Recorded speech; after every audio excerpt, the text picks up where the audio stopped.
Setelah jogging pagi, sang istri pun pulang ke rumah dan menemukan suaminya yang biasanya malas kini berkeringat deras, sementara rumah berantakan total. Ia sama sekali tidak tahu bahwa semua yang dia lihat hanyalah sandiwara. Sebenarnya suaminya adalah pewaris klan ninja legendaris. Tiap kali istrinya keluar rumah, ia diam-diam berlatih kemampuan ninjanya dan ketepatannya dalam melempar shuriken sangat luar biasa. Di mata orang luar dia pun terlihat seperti kurir biasa, tetapi ketika tugas tiba, seluruh timnya pun berubah menjadi pasukan ninja modern.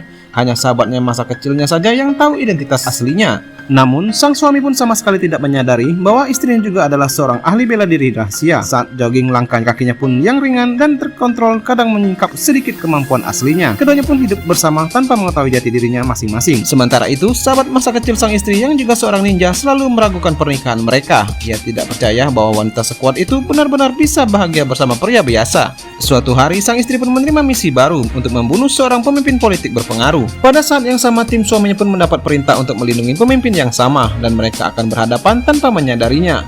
Sang istri lalu menyiapkan senjatanya di markas rahasia dan mulai bersiap untuk hari berikutnya. Saat pulang ke rumah, ia pun melihat suaminya yang tampak santai sedang bermain game.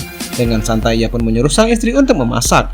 Lalu istrinya pun memasak dengan penuh kesabaran. Namun sebelum menyantapnya, sang suami pun menolak dengan alasan ia sudah makan mie barusan. Hal kecil yang akhirnya memecahkan kesabarannya. Lebih parahnya lagi, ia pun menggunakan buku masa kecil sang istri untuk ganjalan meja yang memicu pertengkaran. Ia merasa lelah dengan kehidupan yang monoton. Sementara kenangan masa lalu mereka pun tentang cinta mereka mulai muncul kembali. Ia akhirnya menyadari bahwa buku yang ia rusak itu adalah benda paling berharga bagi istrinya. Dengan tulus ia pun meminta maaf kepada istrinya dan berkata, "Ayo kita hidupkan lagi masa-masa seperti dulu di sebuah restoran tempat cinta kita bermula."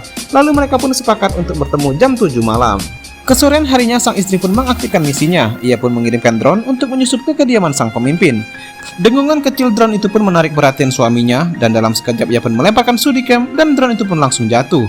Sang istri pun tidak mengerti kenapa drone-nya tiba-tiba rusak, tanpa tahu bahwa suaminya lah sendiri yang menjatuhkannya, dan keamanan di tempat itu pun segera diperketat dan seluruh area siaga penuh. Acara makan malam yang direncanakan saat itu pun gagal total, sementara sang istri pun menunggu semalaman tanpa hasil dan membuat hatinya hancur. Tanpa sepatah kata pun ia pun meninggalkan surat cerai di meja dan pergi, dan selama 4 hari ia pun mengabaikan semua pesan suaminya. Harapan pria itu pun perlahan hancur, lalu segalanya pun menjadi kacau. Musuh tak dikenal pun menyerang ke kediaman sang pemimpin, dan dalam hitungan detik seluruh tim pun terpecah. Sang suami pun melemparkan shuriken, tapi penyerang itu pun dengan gesit menghindar dan lenyap dalam kegelapan.